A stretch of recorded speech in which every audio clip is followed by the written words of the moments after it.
అట్లా పిలుస్తారు సార్? గొర్రెల కాడ అట్లా పిలుస్తారని బర్రెళ్ళకి ఇక్కడ వచ్చి వెంకటగాడు అని చెప్పకూడదురా, వెంకటేశులు అని చెప్పాలి, సరేనా? సరే కూర్చో వేదావా. నీ పేరేమిట్రా? సార్ నా పేరు గుండె శివన్ సార్. వీడెవడ్రా? వీరప్పని మనవడిలాగా ఉన్నాడు. సరే కూర్చో బాబు, నువ్వు కూర్చో. నీ పేరేమిటి బాబు? నా పేరు ఎర్రోడ్ సార్. సరే కూర్చో నువ్వు ఎర్రోడా. నీ పేరేమిటి? నా పేరు కర్రోడ్ సార్. ఎర్రోడు? సరే కూర్చో. నీ పేరేమిటి బాబు చెప్పు. సార్ నా పేరు తెలీదు సార్. తెలుసు, నీ పేరేమిట్రా? సార్ నా పేరు తెలీదు సార్. ఇంకొక చాలా పెద్ద కథ ఉంది సార్, చెప్పు. ఫస్ట్ గా వాళ్ళ ముత్తాతని వాళ్ళ ముత్తాత వాళ్ళ తాతకి పేరు పెట్టినాడు, వాళ్ళ ముత్తాత చచ్చిపోయినాడు సార్.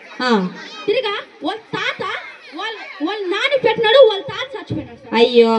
తిరిగా వీళ్ళ నాన్న వీనికి పొడితే చచ్చిపోతాడని వీని పేరు పెట్టలేదు సార్. ఇంత పెద్ద కథ ఉందా నీ పేరు వెనకాల? సార్ అయితే నేను నిన్ను ఏ పేరుతో పిలవాలరా? సార్ మీరు ఏ పేరుతో అన్నా పిలుచుకోండి సార్, నేను పలకతా. సరే కూర్చో. నీ పేరేమిటి బాబు? నా పేరు మల్లడుగు సార్. నీ పేరేమిటి బాబు? మల్లడుగు సార్. నీ పేరేమిటి? ఎన్నిసార్లు అడగాలి? సార్ నా పేరు మల్లడుగు సార్. సరే కూర్చో. ఒరే తినిపోతు, నీ పేరేమిటి? సార్ నా పేరు చెప్పేది సార్ నేను. యాల్ చెప్పెల్దురా, యాల్ చెప్పెల్దు. అమ్మకు ముందే చెప్పాలి.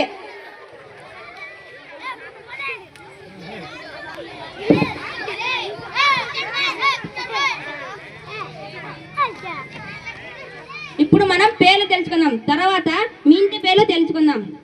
అమ్మ పుష్పరాణి, మీ ఇంటి పేరు ఏమిటమ్మా? అడిగితే తంత. ఏంటికంత? మీ ఇంటి పేరు చెప్పమ్మా. అడిగితే తంత. సరే కూర్చోమ్మా, నువ్వు కూర్చోమ్మా, కూర్చో. మీ ఇంటి పేరు ఏమిటా? వెంకటగడ. మాకు ఇల్లు సార్. ఇల్లు లేదు సార్. ఇల్లు లేదు కాదురా, నీ పేరుకు ముందు ఒక పదం ఉంటది, దాన్ని ఇల్లు పేరు అంటారు. మా నాయన ఇంట్లో ఎలకలు పడినాయని ఇల్లు ఖాళీ చేసినాడు సార్. నువ్వు చెప్పు.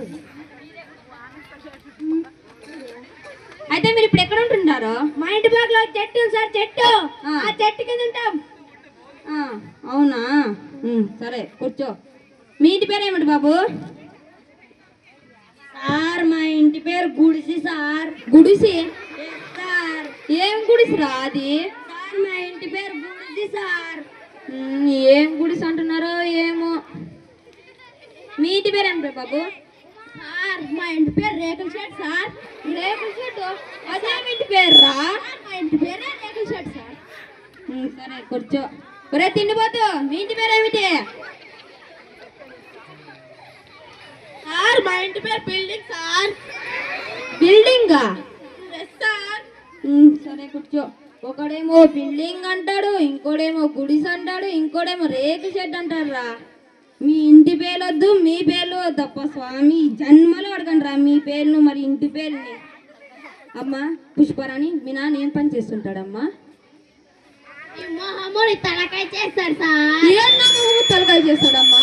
అదే సార్ నీ మొహముని తలకాయ చేస్తాడు సార్. ఏమి నువ్వు చెప్పేది అర్థమే కావట్లేదమ్మా. సార్ అది కాదు సార్. సార్ వాళ్ళ నాన్న గడ్డాలు మీసాలు కటింగ్ చేస్తుంటాడు సార్. అవునా? బార్బర్ షాప్ ఉంది సార్. బార్బర్ షాప్ ఉందా? సార్. ఓహో అలాగా. సరే అమ్మా పుష్పరాణి, నువ్వు కూర్చో అమ్మా. మీ నాన్న ఏం పని చేస్తుంటాడు బాబు? గాజు ఆగా పిల్ల మేము గాజులో ఏంద్రా పాట పాడుతావు, ఇంటి పేరు చెప్పంటే. మీ నాన్న ఏం పని చేస్తాడంటే? సార్ మా నాయన ఆడవాళ్ళతో సవాలేస్తున్నాడు సార్. ఆడవాళ్ళతో సవాలిస్తుంటాడు? ఏంటి సవాలిస్తుంటాడు రా? మాది గాజుల షాప్ ఉంది సార్, గాజుల షాపు. ఆ, దాంట్లో గాజుల వ్యాపారం చేస్తాడు మా నాయన. అవునా? సరే కూర్చో. మీ మీ మీ నాన్న ఏం పని చేస్తుంటాడు బాబు? సార్ మా నాన్న తింటాడు పంటాడు, తింటాడు పంటాడు సార్. ఏం తింటాడు పండుతాడు రా మీ నాయన? సార్ మా నాన్న తిని పండుకుంటాడు సార్.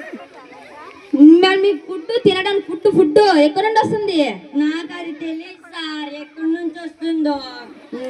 సరే కూర్చో అప్ప.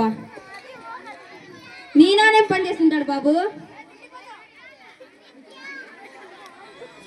నువ్వు చెప్పేది సార్. యాల్ చెప్పేదిరా నువ్వు ఆ?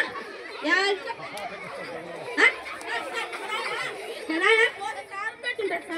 ఏం కోసి కారం పెడుతుంటాడు మీ నాయన? ఏం కోసి కారం పెడుతుంటాడు రా? చికెన్ మటన్ కోసి కారం పెట్టి అమ్ముతుంటారు సార్. అవునా? మరి కోళ్ళు గొర్రెలు మేకలు అన్నీ ఉంటాయి సార్. ఉంటే దాని చికెన్ మటన్ అన్ని చేసి అమ్ముతాం సార్ మేము కూడా. ఆ ముక్కు ముందే చెప్పాలి, ఊరికే ఏడు తిన్నావు. కూర్చో.